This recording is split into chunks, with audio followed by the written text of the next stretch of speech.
सभी साधकों को प्रेम भरी जय श्री राम।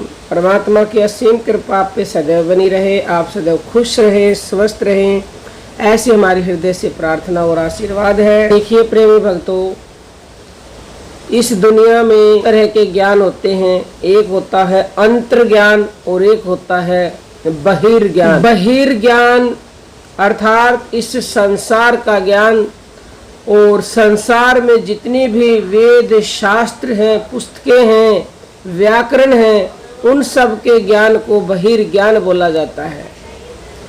आप चाहे सारी दुनिया का बहिर्ज्ञान प्राप्त कर लो, जब तक आप अंतर्ज्ञान प्राप्त नहीं करोगे, आप जीरो थे, जीरो हो और जीरो ही रहोगे।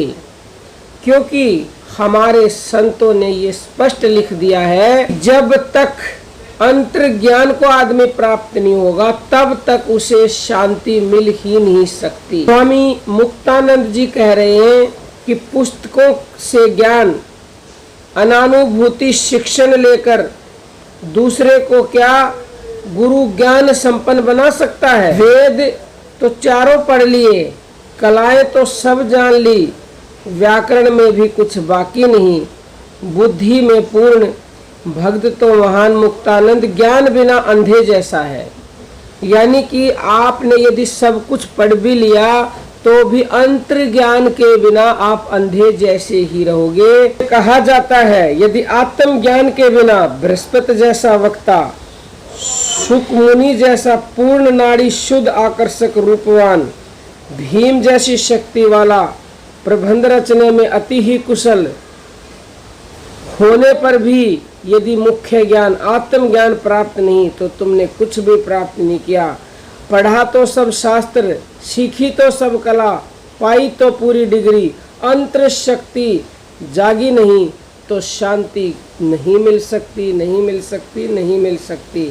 तो इसलिए अपने अंतर के ज्ञान को जानिए। अंतर्ज्ञान यानी कि आत्मा का ज्ञान होना, जिस ज्ञान को प्राप्त किए बिना नारद को भी शांति नहीं मिली, जिस ज्ञान को प्राप्त किए बिना महर्षि वेद व्यास ने, भगवान वेद व्यास ने वेदों की रचना भी नहीं की, क्योंकि उसके बिना वो संभव नहीं है।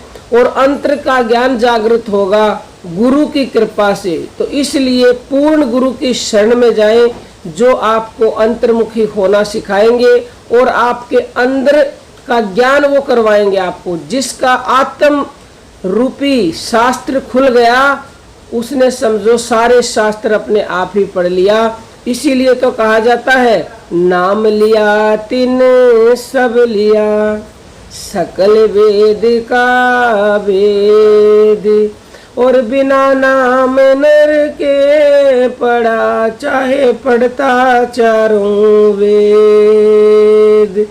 चारों वेद पढ़ लिए, यदि नाम जप नहीं किया तो आप नरक में ही रहोगे।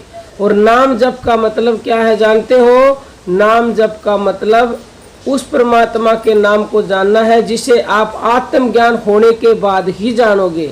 तो ये आत्मा ही परमात्मा का अंश है। आत्मा को जानना और उसके बाद परमात्मा को जान लोगे तो पहले आत्मज्ञान फिर ब्रह्म ज्ञान, और ये होगा गुरु की शरण में जाने से ही। तो अंतर के ज्ञान को प्राप्त किए बिना आपको कहीं भी शांति मिल ही नहीं सकती। तो उम्मीद करते हैं कि आप अंतर्मुखी बनोगे और अपनी आत्मा को जानोगे, और ये एक गुरु ही जना सकते हैं। तो आपके गुरु हैं तो उनसे जो है, जो भी ज्ञान मिला है उस पर निरंतरता से, दृढ़ता से चलते रहिए। गुरु नहीं है तो गुरु की शरण में जाइए, क्योंकि बिना गुरु के यदि आप भगवान को भी पालोगे तो भी आपको शांति नहीं मिलेगी। जिस प्रकार भगवान वेद व्यास ने निराकार भगवान की उपासना की और उनको लगा कि मुझे अब सब कुछ मिल गया है, जब वो वेदों की रचना करने लगे तो आकाशवाणी हुई कि ठहरो, अभी आप वेदों की रचना नहीं कर सकते। क्यों? क्योंकि आपने अभी जो है साकार रूप में जो गुरु होते हैं, जो साकार भगवान है, उनकी पूजा नहीं की। पहले आप साकार रूप में गुरु के पास जाइए, उनसे आत्मज्ञान प्राप्त कीजिए, तन मन धन से उनकी सेवा कीजिए, उसके बाद ही आप वेदों की रचना कर सकते हो। तो उन्होंने ऐसे ही किया, और जब उन्हें आत्मज्ञान प्राप्त हो गया, साकार रूप में गुरु की पूजा अर्चना की, उसके बाद उन्होंने फिर वेदों की रचना की। तो आप समझ ही सकते हो, थोड़े कहे को ज़्यादा समझा करो, वीडियो में इतना नहीं बताया जा सकता।